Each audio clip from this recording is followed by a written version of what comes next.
Hey everybody, what's up? You guys once again, and hope you guys are doing fine during this movement control order. Hopefully you guys are patiently staying at home and hope that tomorrow will get better, all right? So today I just want to make this short video in regards to a serious condition that our economy and the global economy is facing, which is this thing here called recession.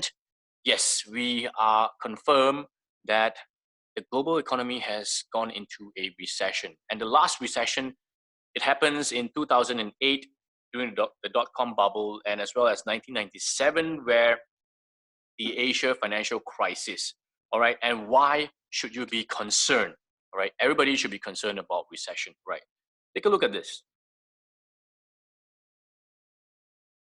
All right, in approximately about 2 weeks ago, the US has reported 3.2 million unemployment rate. And in just a short span of 1 week, it has gone up to 6 million. And according to Bloomberg,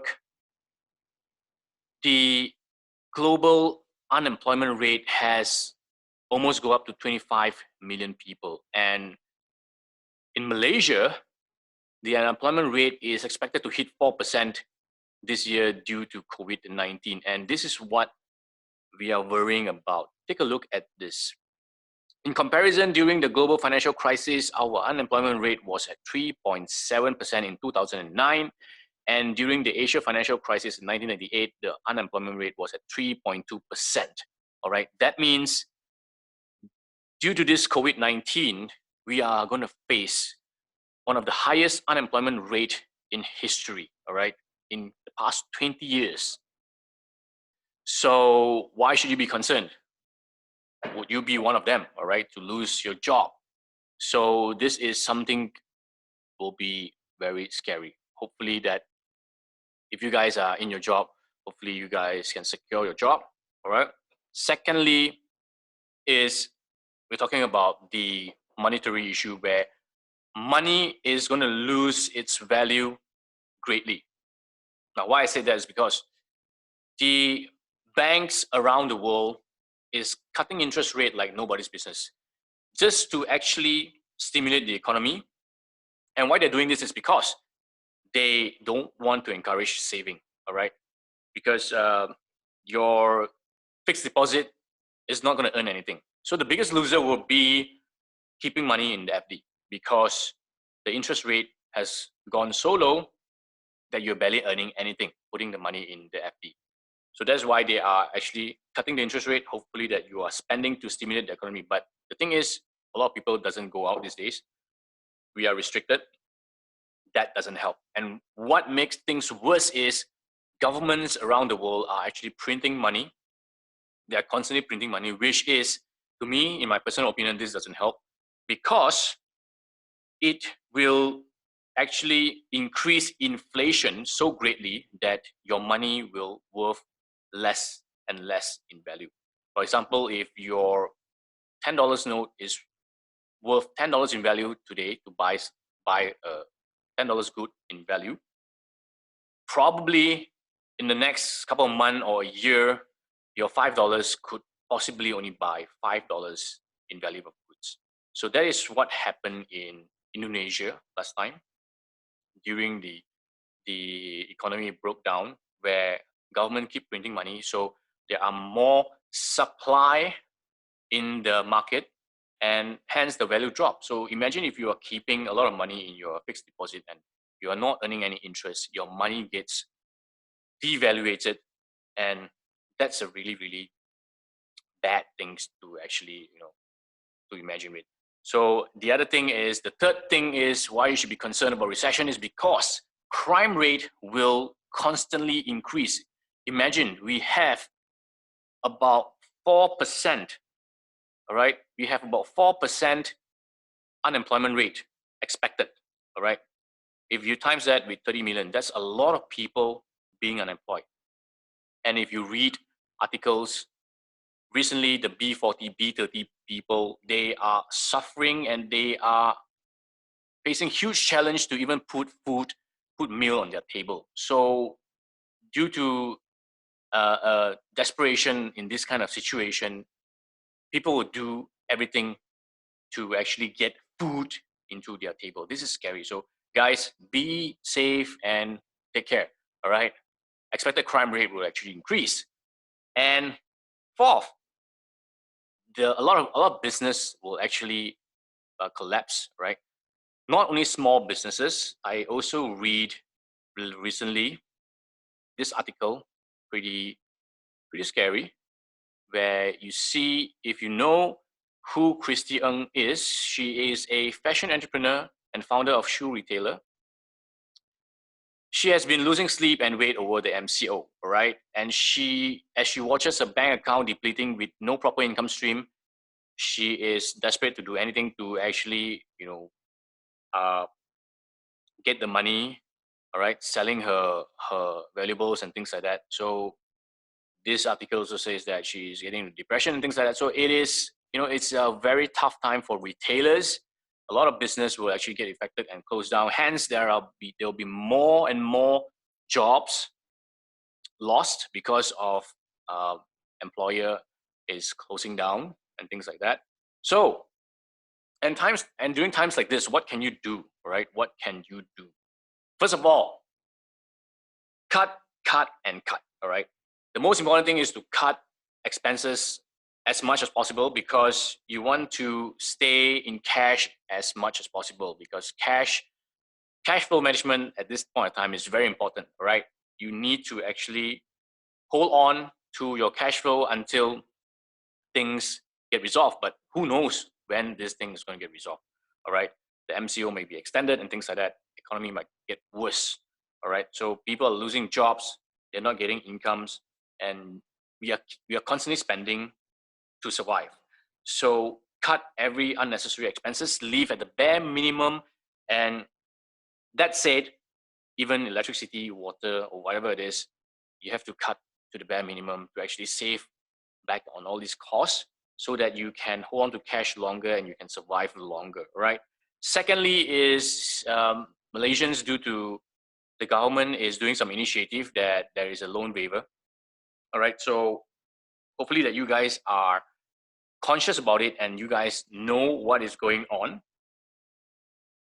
Government is waiving the loan for those of you who are having a high purchase or you have a housing loan. Please take note of this, that you don't need to pay for the next coming 6 months. But there is something that a lot of people doesn't know, all right? I just get to know that the interest is ongoing. For example, if you have a housing loan that charges you 1,000 in interest every month, if you don't pay for the next 6 months, that will come to accumulation of 6,000 at the end of 6 months. So what does that mean is, if you have a housing loan for 500,000 that you took a loan for 500,000, by the end of your repayment period, you are supposed to be paying 506,000. So for those of you who can afford, please do serve your interest. All right, just pay the bare minimum, which is the interest, whether it's high purchase or the housing loan. Pay the interest, and the principal loan probably you just can hold on to it. All right, so be conscious about it. And of course, there are a lot of SME loans available out there, and there are all these help by the government to all the B40, B30 people, salary below 2,000. Do go and apply in the LHDN, which is the Income Tax Department. All right, so remember to do so. All right, and next up, what can you be doing will be, if you are more a well-off person, you have money keeping in FDs, your fixed deposit. These are the great time to actually take it out and actually invest in assets, right? This is the most stupidest time to actually keep your money in FD, right? You don't have good interest. The interest is so bad, and your money could have been depreciating due to governments across the world is printing money just to stimulate the economy. But there's no point. See, people doesn't spend. People are at home. They hardly spend. So printing more money doesn't help. All right. Even lowering the interest rate doesn't help. So do not keep in fixed deposit. take this money out and actually invest in assets, because assets nowadays are on super fire sales. They are so cheap. Stocks are so cheap these days, and especially most of the stock, and there's no especially, most of the stocks, Malaysia stocks, US stocks, they are so cheap now. So these are the time to actually get in and invest. As well as if it's property, I guess it is, the numbers are also going down. So if you have cash, you have extra cash which you don't need to use them, if your expenses are covered for the next 1 year or so, your extra cash can be used as investment. These are the great time to invest, right?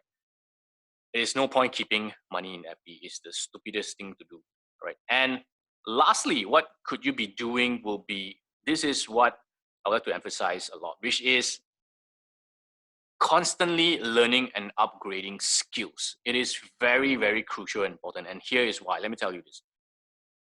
The unemployment rate is expected to raise, and you could possibly be one of them that's going to get laid off, all right? Or you maybe not, all right? So how do you actually get to stay above all this competition in despite of all these kind of moments where companies laying off people, all right? How are you going to stay on the job that company needs you, all right? The answer is value. Value that you can provide with your skill sets and your knowledge, all right? So bear that in mind. When you have good skill sets, all right, companies do need you, especially when times where recession is going to get over and company is picking up back. We are all talking about recovery. Whoever has the skills and knowledge to help the company recover, possibly in light speed, all right, of course, the quicker the possible, recover in terms of revenue, all right, in income. In business, all we are talking is about how business generate money, right? Business exists to generate money. So if you are one of them who has this kind of skill to actually help company to generate revenue really quick, and these are the times where you will stand out from the competition, all right? Because face it, the supply for workforce will be a lot, all right? Labor will be a lot because many people get laid off, and the demand for it is going to be lesser and lesser due to businesses coming to pick up, coming for recovery. So whoever can help the recovery of a business fast will actually stay on top of the game, okay? So it is so crucial for you to constantly upgrade your skills in helping the society, the company, to actually generate revenue, or in leadership, if you can lead a team to rebuild the company fast enough. So you are these people who are going to be headhunted. So constantly learning about skills in leadership, in aiming to actually add greater and better value to the society, to the company, all right? And best still, if you are a top sales, you are a good marketer, you'll be the one who will be the first in the list to be headhunted, because people are talking about getting revenue fast, all right? When company recover, they want to get revenue fast. So sales skills, marketing skills will be greatly, greatly highly in demand. These are the things that you could be possibly learning, all right? But during this MCO, staying at home, doing nothing, why not pick up all these kind of skills, all right? So that you guys can stay on top of the game. We are all concerned about losing jobs. Everyone's concerned about losing jobs, right? So what can you do to help business in order to make them recover and have more revenue streams, all right? Think about it for a while. So that is all I would like to share on why we all should concern about recession, all right? Everyone is going to get impacted, no matter you have a job or not, you still get impacted due to crime rate, due to etc. etc. And what could you possibly be doing in times in recession like this? All right. So hope you guys enjoy my little short sharing session here. And if you find that this information is really good, do share this video with your friends and people around who needs to know this, all right? Everyone should be concerned about recession, all right? Thanks for watching, and I hope to see you once again.